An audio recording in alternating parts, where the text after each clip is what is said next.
નમસ્કાર મિત્રો સ્વાગત છે તમારું અમારી યુટ્યુબ ચેનલમાં। આજની વિડીયોમાં વાત કરીશું દેશ અને દુનિયાના સુપરફાસ્ટ સમાચારની। સૌપ્રથમ વાત કરીએ તો કાવડ યાત્રામાં નેમ પ્લેટ વિવાદ મામલે મોટા સમાચાર સામે આવ્યા છે। કાવડ યાત્રાના રૂટ પર દુકાનોની બહાર નેમ પ્લેટ લગાવવાના મામલે ઉત્તર પ્રદેશ સરકારને ફરી એકવાર સુપ્રીમ કોર્ટમાંથી રાહત મળી નથી। સર્વોચ્ચ અદાલતમાં યુપી સરકારના નિર્ણય વિરુદ્ધ દાખલ કરાયેલી અરજીઓ પર શુક્રવારે સુનાવણી હાથ ધરવામાં આવી હતી। કોર્ટે નેમ પ્લેટ લગાવવા માટે સરકારના નિર્દેશો પર રોક લગાવવાના નિર્ણયને યથાવત રાખ્યો છે અને કહ્યું કે આગામી સુનાવણી સોમવારે હાથ ધરવામાં આવશે। મિત્રો, અન્ય મહત્વના સમાચારની વાત કરીએ તો નવસારીથી ગણદેવીને જોડતો સ્ટેટ હાઈવે બંધ જોવા મળ્યો છે। નવસારીથી ગણદેવીને જોડતો સ્ટેટ હાઈવે બંધ થઈ ગયો છે। અડધા ગામનું પાણી માર્ગ પર આવતા હાઈવે બંધ કરાયો છે। અડધા ગામમાં 5 સ્થાનિકો ફસાઈ જતા ફાયરની ટીમ દ્વારા રેસ્ક્યુ ઓપરેશન શરૂ કરાયું હતું। અડધા ગામ પાણીમાં ડૂબતા લોકોને હાલાકી પડી હતી। પૂર્ણા, અંબિકા અને કાવેરી નદીમાં ઘોડાપૂર સર્જાતા લોકોને મુશ્કેલીનો સામનો કરવો પડ્યો હતો। મિત્રો, અન્ય મહત્વના સમાચારની વાત કરીએ તો વર્લ્ડ કપ બાદ રજાઓ પૂર્ણ કરીને ફર્યો છે રોહિત શર્મા। ભારતની વન ડે અને ટેસ્ટ ટીમનો કેપ્ટન રોહિત શર્મા રજાઓ બાદ દેશ પરત ફર્યો છે। અહેવાલો અનુસાર તે રજાઓ માટે યુએસએ ગયો હતો, પરંતુ હવે તે તેના પરિવાર સાથે મુંબઈ એરપોર્ટ ઉપર જોવા મળ્યો છે। ટીમનો શ્રીલંકા પ્રવાસ 27 જુલાઈથી શરૂ થશે, પરંતુ વન ડે શ્રેણી 2 ઓગસ્ટથી શરૂ થશે, જેમાં હિટમેન કેપ્ટન તરીકે જોવા મળશે। મિત્રો, અન્ય મહત્વના સમાચારની વાત કરીએ તો દ્વારકાના બ્રિજમાં પોપડા પડ્યા। તે કંપની પાસે જ સુરત મેટ્રોનું કામ છે। માત્ર 5 મહિના પહેલાં જ બનેલા અને પીએમ મોદીએ જેનું ઉદ્ઘાટન કર્યું તેવા દ્વારકાના સુદર્શન બ્રિજ પર પોપડા પડીને સળિયા દેખાતા અનેક સવાલો ઉઠ્યા છે। હવે એવી વાત સામે આવી છે કે બ્રિજનું બાંધકામ એસપી સિંગલા કન્સ્ટ્રક્શન નામની કંપનીએ કર્યું છે। ગુજરાત સિવાય અનેક રાજ્યમાં આ કંપનીના કામ ચાલી રહ્યા છે। ઉપરાંત સુરતમાં મેટ્રોનું કામ પણ ચાલી રહ્યું છે, તેમાં સ્ટેશન બનાવવાનો કોન્ટ્રાક્ટ આ કંપની પાસે જ છે। મિત્રો, અન્ય મહત્વના સમાચારની વાત કરીએ તો વરસાદને લઈને 18 ફ્લાઇટો મોડી ઉપડતા મુસાફરો હેરાન પરેશાન થયા હતા। અમદાવાદ એરપોર્ટ પર વરસાદને લઈને 18 ફ્લાઇટો મોડી ઉપડતા મુસાફરો હેરાન થઈ ગયા હતા। અમુક વખત ફ્લાઇટોને ક્લિયર વિઝિબિલિટી નહીં મળવાને કારણે આકાશમાં ચક્કર મારવા પડે છે, તો અમુક વખત આગળથી ગ્રીન સિગ્નલ ના આવતા અમુક ફ્લાઇટો રદ કરવી પડે છે। દર ચોમાસામાં ફ્લાઇટને લઈને મુસાફરોએ આ સમસ્યાનો સામનો કરવો પડતો હોય છે। મિત્રો, અન્ય મહત્વના સમાચારની વાત કરીએ તો ઓલિમ્પિક પહેલાં મોટો હુમલો। ફ્રાન્સમાં ઓલિમ્પિકના ઉદ્ઘાટન સમારોહના લગભગ 10 કલાક પહેલાં પેરિસમાં ટ્રેન નેટવર્ક પર હુમલો કરવામાં આવ્યો છે। ઘણી રેલવે લાઇન પર તોડફોડ અને આગજનીના બનાવો બન્યા હતા। એક મીડિયાના રિપોર્ટ પ્રમાણે પેરિસ જતી અને આવતી ટ્રેનો પણ રદ કરવામાં આવી છે।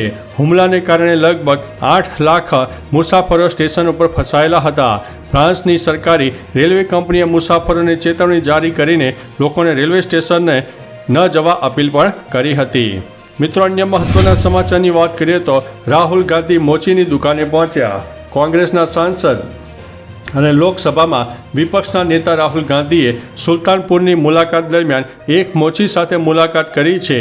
એક માનહાનિ કેસ માટે સુલતાનપુર પહોંચેલા રાહુલ ગાંધી મોચીની દુકાને પહોંચ્યા હતા અને તેની સાથે વાતચીત કરી હતી। મોચી રામચેતે કહ્યું છે કે મેં તેમને એટલે કે રાહુલ ગાંધીને કહ્યું કે હું ગરીબ માણસ છું, મારી પાસે મૂડી નથી, મહેરબાની કરીને અમારી થોડી મદદ કરો। મેં તેમને જૂતાની સિલાઈ બતાવી હતી। મિત્રો, અન્ય મહત્વના સમાચારની વાત કરીએ તો પાકિસ્તાનમાં ઇમરાનની પાર્ટી બેક। પાકિસ્તાનમાં ઇમરાન ખાનની પાર્ટી બેક થઈ છે। પીટીઆઈને તેના 39 સાંસદો માટે માન્યતા મળી ગઈ છે। સુપ્રીમ કોર્ટના નિર્ણય બાદ પાકિસ્તાનના ચૂંટણી પંચે સાંસદોને માન્યતા આપી છે। હવે ઇમરાન ખાનના સાંસદો પાકિસ્તાનની સંસદમાં ગર્જના કરતા જોવા મળશે। આવી સ્થિતિમાં નવાઝ શરીફ અનુભવી રહ્યા છે ડર, કારણ કે પાકિસ્તાનમાં ફરી એકવાર ઇમરાનની લોકપ્રિયતા વધવાની છે।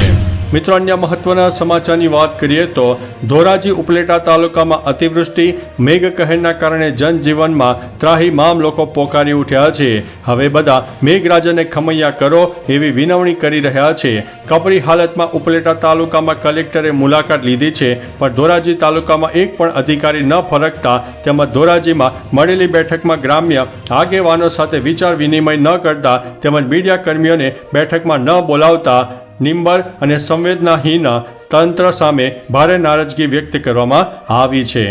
મિત્રો, અન્ય મહત્વના સમાચારની વાત કરીએ તો વડોદરામાં એક અનોખો કિસ્સો સામે આવ્યો છે. વડોદરામાં માંજલપુર વિસ્તારમાં સન્માનવય સોસાયટીમાં રહેતા પિંકીબેન જસવંતભાઈ શર્મા ખાનગી સ્કૂલમાં શિક્ષિકા તરીકે નોકરી કરે છે.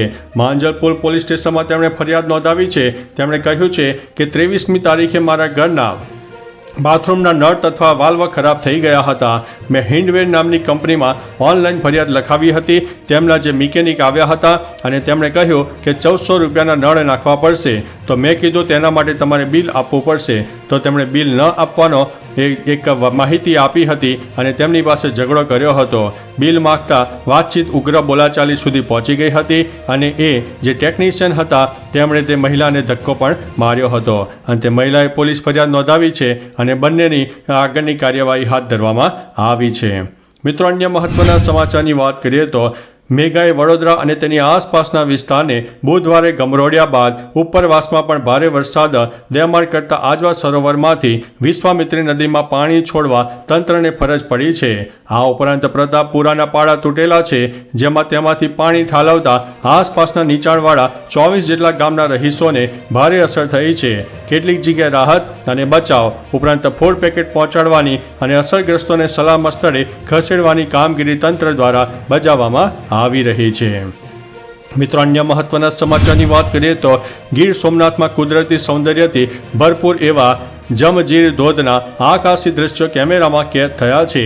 ગુજરાતમાં વડોદરા, ભરૂચ, સુરત, અંકલેશ્વર જેવા જિલ્લાઓમાં ઉપરાંત સૌરાષ્ટ્રના પણ અનેક ભાગોમાં આ વખતે જોરદાર મેઘમહેર જોવા મળી રહી છે. આ દરમિયાન એવા સ્થળો છે કે જ્યાં નજારા માટે લોકો લાંબા સમયથી રાહ જોતા હતા અને એવું જ એક સ્થળ ગીર સોમનાથમાં આવેલું છે જમજીર ધોધ, જેમાં કુદરતી સૌંદર્યથી તે ભરપૂર જોવા મળ્યો હતો અને લોકોના ટોળે તેમાં ઉમટી પડ્યા હતા. તો ચાલો મિત્રો, ફરીથી દેશ અને દુનિયાના સુપરફાસ્ટ સમાચાર લઈને મળતા રહીશો. ત્યાં સુધી અમને રજા આપશો. નમસ્તે.